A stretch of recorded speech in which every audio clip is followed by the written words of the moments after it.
Mga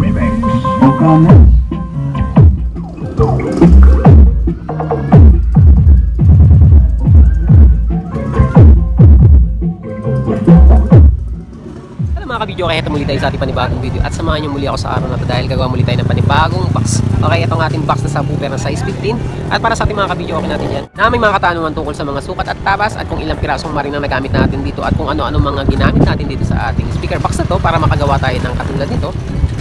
So, abangan nyo na lang po hanggang dulo ang ating video para maalaman nyo ang sagot sa katanungan nyo at kung magkano rin ang total price dito sa mga speaker na to. So, umpisahan na natin at huwag na natin patagalin. Let's go! So ito na muna yung ating mga sukat mga ka-video. Okay, bago natin ipagpatuloy yung ating video, so nakat na natin siya. At kung ilang pirasong marin ang nagamit natin dito sa ating tabas na to para sa 4 boxes na ating MCB na size 15. Ang nagamit natin dito is sumabot din ng 5 pieces. 5 pieces na marin kasi sa isang box o sa 2 pirasong box is kakain din siya ng mga dalawa. Kulang yung dalawa, ibig sabihin. Kaya sa 5 pieces na marin, bali 4 na piraso yung magagawa natin para sa D15. At bago natin buuin, sabihin ko muna sa inyo yung ating mga sukat sa tabas. So dito muna tayo mag-umpisa sa ating pintuan. Sa ating pintuan mga ka-video, okay, ang sukat niyan. So yung taas niyan mga ka-video, okay, is 44 cm by 47 cm. Yun yung kanyang lapad. And then sa ating speaker, okay, sa ating speaker, square lang po at ang sukat niyan is 47 cm by 47 cm. Okay, so dalawang patong yung ginawa natin dyan mga ka-video, okay. And then ito naman yung ating mga side. Ayan, bali 8 pieces to mga ka-video, okay. 8 pieces kasi nga 4 pieces na MCB yung ating gagawin. At ang sukat niyan, yung taas natin sa ating side is 77.4 cm. And then yung lapad niya is 61 cm, bali 2 feet siya mga ka-video, okay. Kung sa inches, sa cm naman is 61 cm. Okay. And then ito naman yung sa ating up and down sa flooring at saka sa ating pinakataas. Ang haba niyan is 61 cm by 50.5 cm para sa itaas at ibaba. Sa ating back, ang taas niyan is 77.4 cm. And then yung lapad niya is 47 cm. So yan yung mga sukat natin sa tabas. And then ito naman yung ating patungan nito ng ating lagayan ng speaker. Ito yung ating pinakaloob. Ang sukat po niyan is, ang haba nito mga ka-video, okay, is 34 cm. And then syempre yung haba nito or yung lapad niya pala is 47 cm. Okay, and then ito naman yung ating mga pambrace pa. So yan yung mga sukat natin sa tabas sa ating ginagawang MCB box na size 15. So natabas na natin yung pintuan natin. Tinat na lang ang kulang nito mga kapatid.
Okay, bago natin i-start, kita ko muna sa inyo ating loob.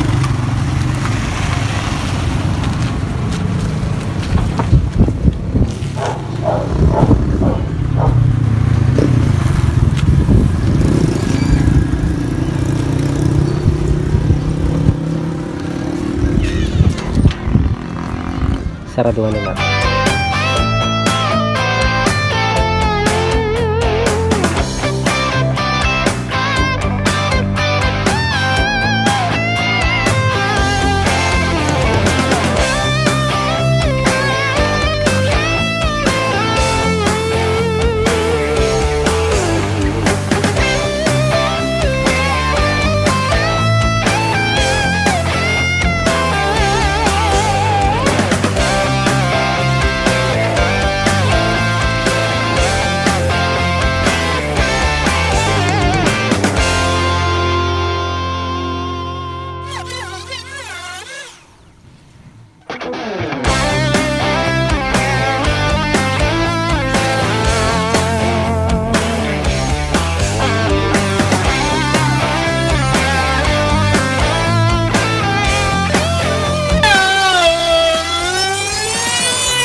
Ang ating semento.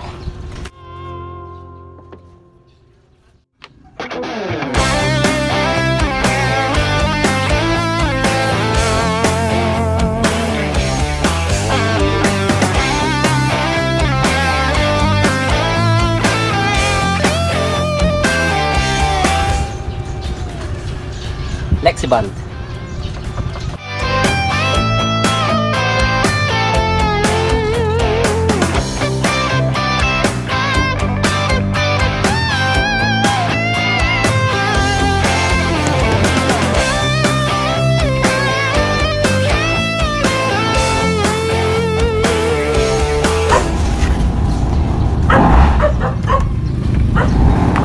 So, pwede na itong i-apply.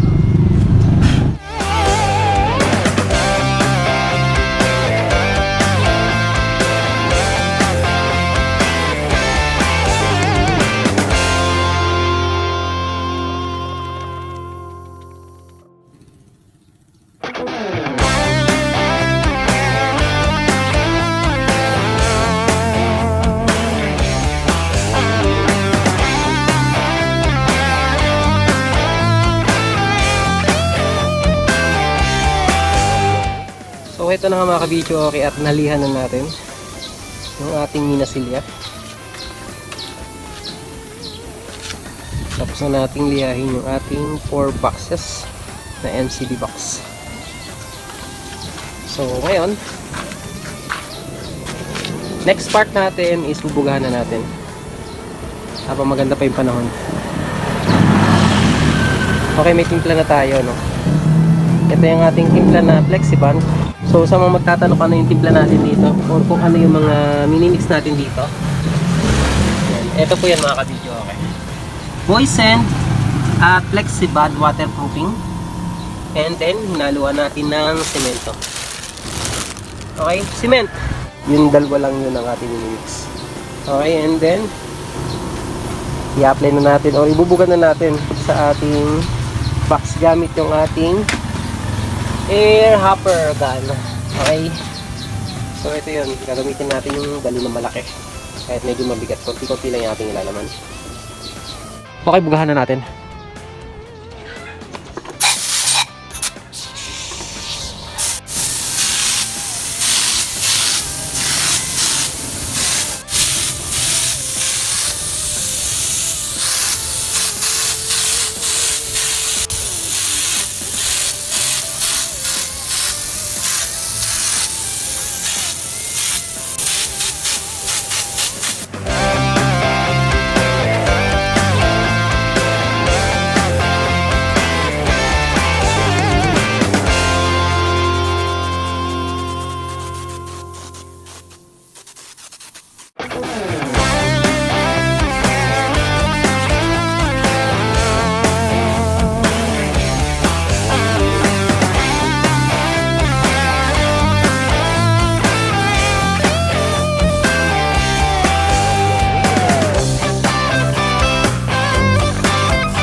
sa nating buga mga kabidyo. Okay, bali, tatlong patong yung ginawa natin para makapal tingnan at para na rin matibay.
Okay, dahil ito yun na mga kabidyo, okay. Ngayon, isilihain natin para pumantay. Okay, para mabawasan yung mga matutulis at mga medyo nakabukol na konti.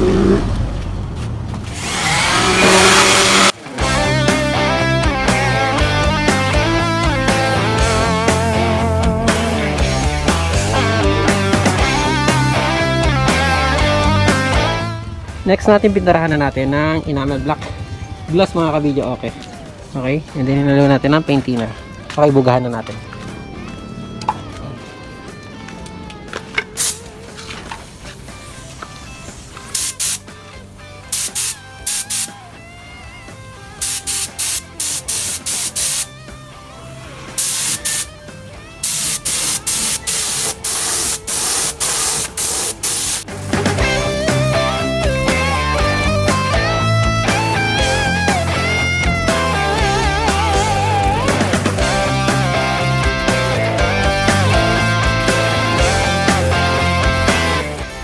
So ito na yung ating mga box mga kabidyo. Okay, yung ibang lagyan natin ng corner kasi para hindi dumikit yung dumi kapag nilagyan na natin sa flooring kagaya yan.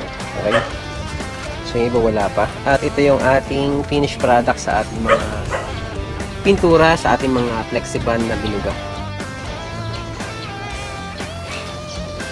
So bali tatlong patong yung ginawa natin dito.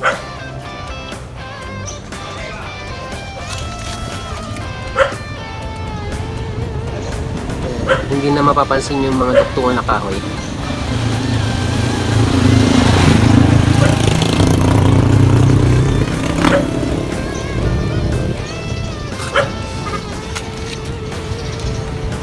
So wala na siyang makikitang bakas ng duktungan ng kahoy.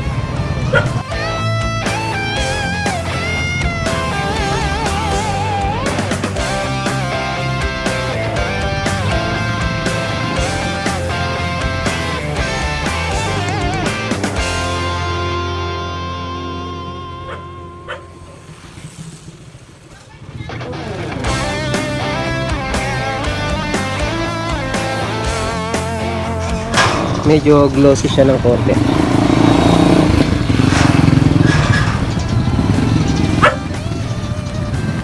Ang ating metal handle.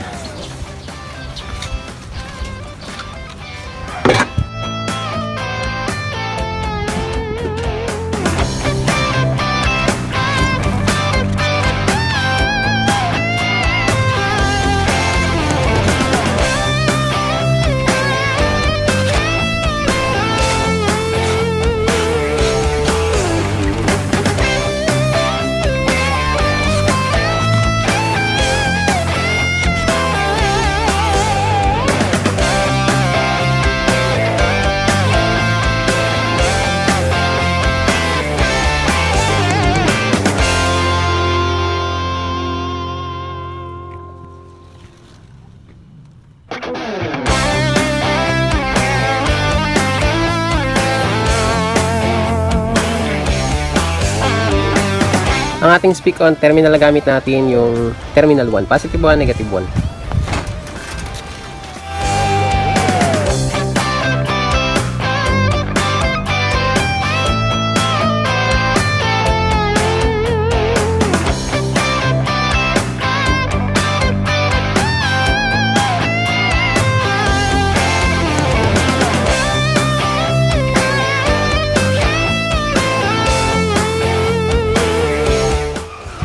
Ang ating fiber fill. Kung saan nakakabili nito, pwede kayo makabili nito sa mga upholstery. Okay? So, ang price nito is umabot ng kulang-kulang 100 per yard.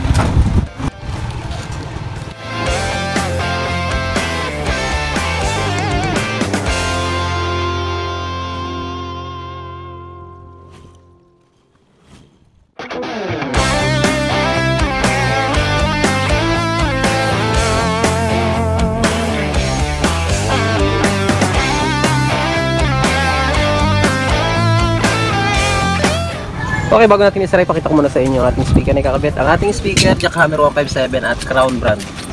700 watts. Dual magnet. Or double magnet.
Okay, setup na natin mga kabidyo, okay, para ma-sound check natin. Okay, subwoofer lang yung ating gagawin dito, wala tayong gagamitin mid-high. At iporma na muna natin.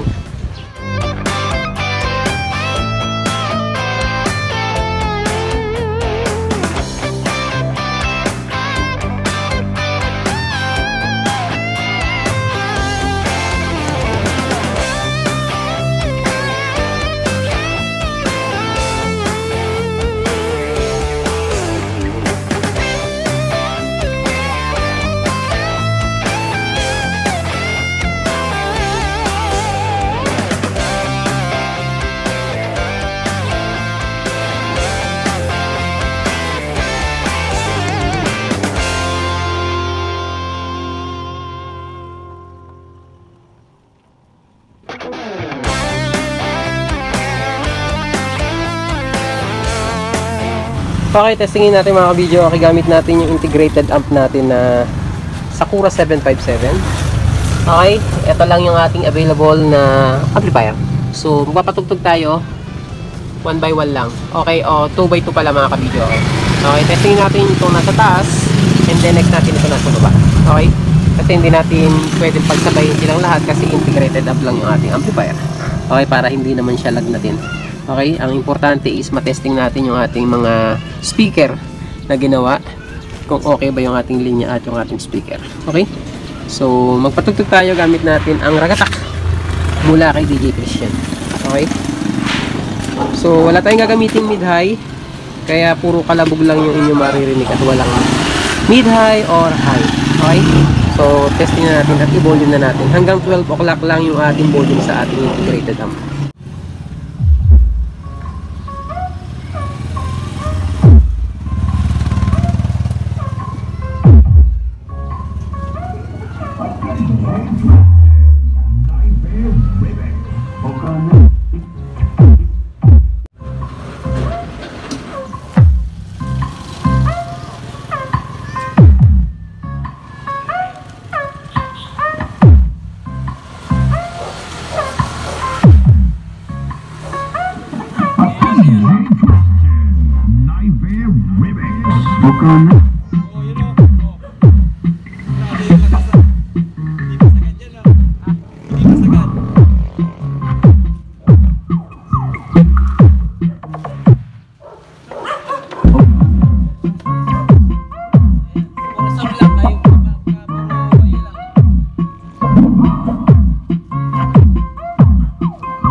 So okay naman yung mga speaker box natin at wala naman silang sabit o kalampag.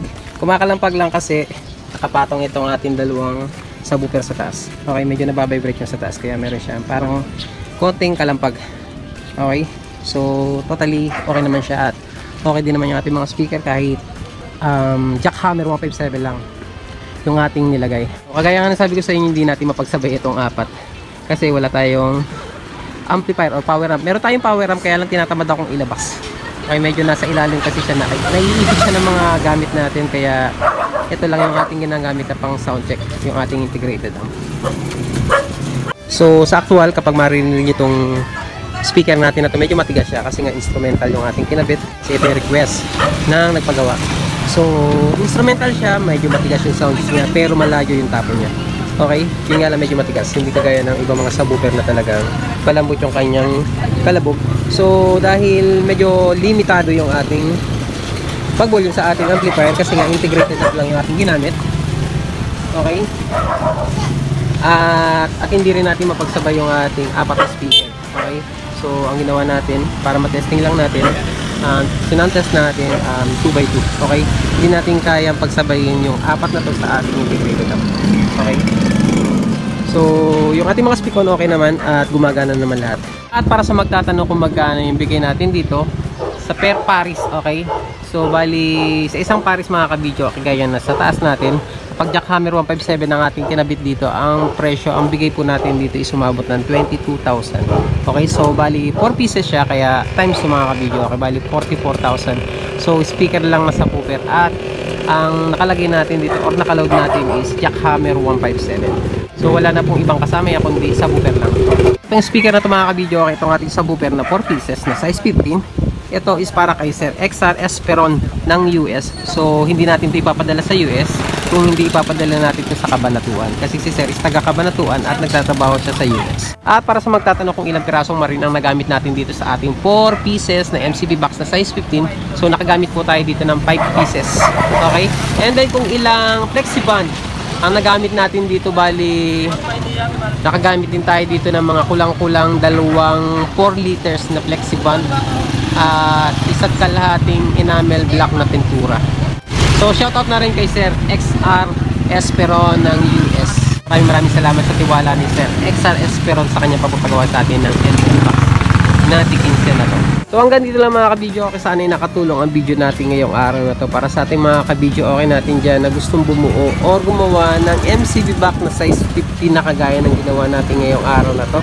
At sa mga hindi pa po nagpa-follow or subscribe sa ating YouTube channel, ganyan din sa ating Facebook page, subscribe na po kayo. And notification bell mga kabidyo, okay, idami nyo na para lagi po kayong updated sa ating mga ginagawang mga video, and paki-like and share nyo na rin po kung nagustuhan nyo. At sa iba yung katanungan, pwede po kayo mag-PM sa ating Facebook page account. Ang account po natin is video, okay? Turquoise Box Randy. And paki-like and share nyo na rin po kung nagustuhan yung ating video. At hanggang dito na lang, at maraming salamat at hanggang sa muli, and God bless.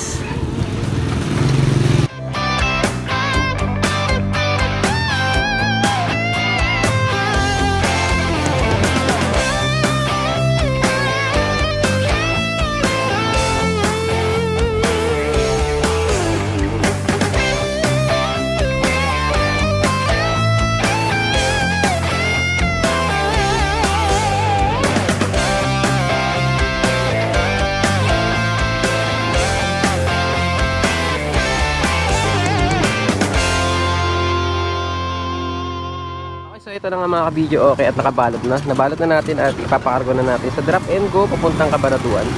So bali 4 boxes yung ating ipapaship ngayon.